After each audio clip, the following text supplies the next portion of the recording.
Shavua Tov, everybody. Rolene Marks here. You guys join me because, hey, we are a community. Every Monday to Thursday, right here on the Israel Brief, brought to you by Lay of the Land.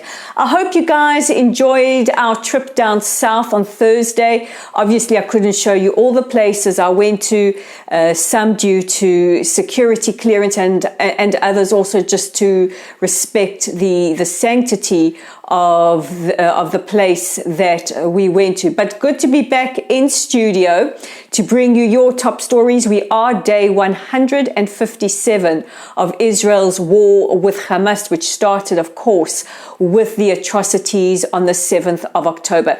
So let's take a look at the latest developments.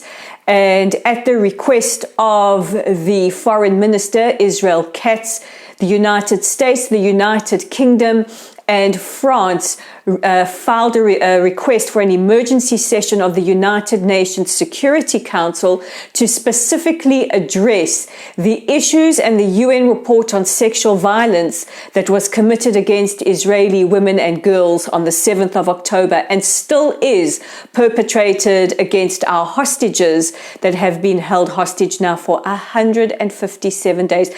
Let us try and wrap our heads around that. The situation that these women and girls find themselves in. It's absolutely unfathomable. Bilti nitfas, as we say in Hebrew. Last night, the foreign minister departed with family members, with former hostages who will join him at the special session, which we believe will be held tomorrow. It could be held another day, but we do have some reports that this emergency session will be held tomorrow.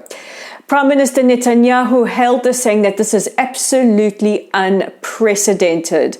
And on Friday, it was International Women's Day, and we noticed a glaring silence from many feminist organizations, many human rights organizations, including Amnesty International, who spent a lot of time tweeting about the plight of the women in Gaza. And of course, we all feel for the women in Gaza, but there are women, Israeli women, who have endured the absolute worst that we can imagine, and hostages that are still undergoing that. And our lives count as well. Are we not international enough for you? Last night, the Saudis announced that at the first sight of the crescent moon, the Muslim holy month of Ramadan had begun. Now, Ramadan is a very, very special time in the Muslim calendar. Muslims, just like Jews, follow a lunar calendar. And I want to wish all our Muslim friends in Israel and around the world, Ramadan Kareem. May you have a blessed and meaningful Ramadan. But Ramadan in Israel is also a time of great tensions. Over the last couple of years, we certainly have seen a significant uprising in the amount of violence and terror, and Israel right now is on high alert in Jerusalem and the West Bank for any event. We want to maintain what we call the status quo on the Temple Mount, which is the freedom and the sanctity of Muslim worship on the Temple Mount. And I know that there are many opinions out there about the Temple Mount, Jews and Muslims, but what we need to understand is what happens on the Temple Mount affects over 1 billion Muslims around the world.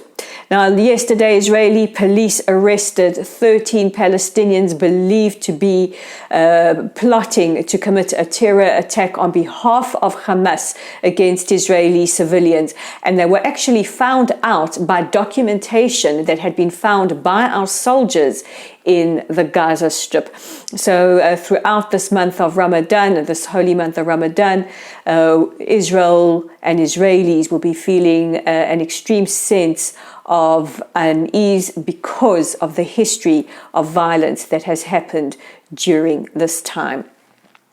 And speaking of tensions, is there tension growing between President Biden and Prime Minister Netanyahu? Last week, President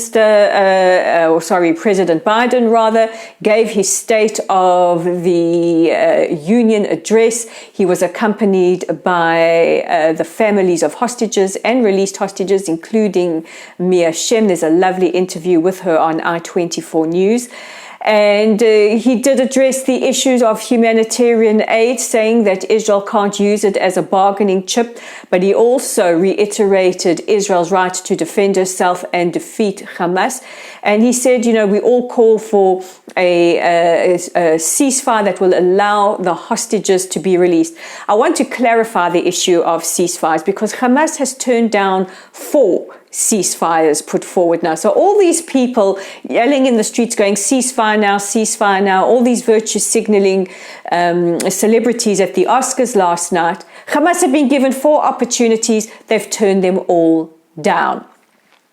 Nevertheless, the president went on to say that the US will not rest until the hostages are released. And then the next day, we heard from Vice President Kamala Harris that there should be a division made between the Israeli government and the Israeli people. Now, this is language that we've heard in the last couple of days from both the president and the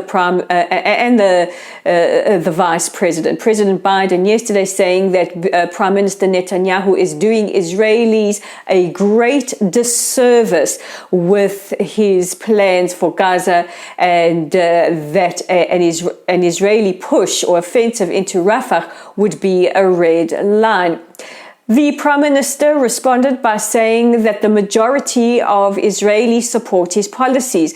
Now, I also want to be very clear there. There have been renewed calls and demonstrations for an election. People want to see Prime Minister Netanyahu take responsibility for the 7th of October atrocities, and the calls for elections are getting louder. However, 73% of Israelis support making sure that Hamas is dismantled. So we have to make a distinction there, sorry, Mr. Prime Minister, between Israeli supporting his policies and Israeli supporting a particular policy. And finally, we now head to Eurovision, and there has been some controversy over the song choice put forward by Israel for our contender, the wonderful and superbly talented Eden Golan. Last night, Eden released her song. It's called Hurricane. It does away with any cheese that you might find at Eurovision, and it is absolutely beautiful. It is called Hurricane. The artist is Eden Golan. It just absolutely wrenches the heart. And Eden, for us, you are a winner already. But for those of you who can vote in the Eurovision Song Contest, the minute the voting opens, please support our girl, Eden, at Eurovision.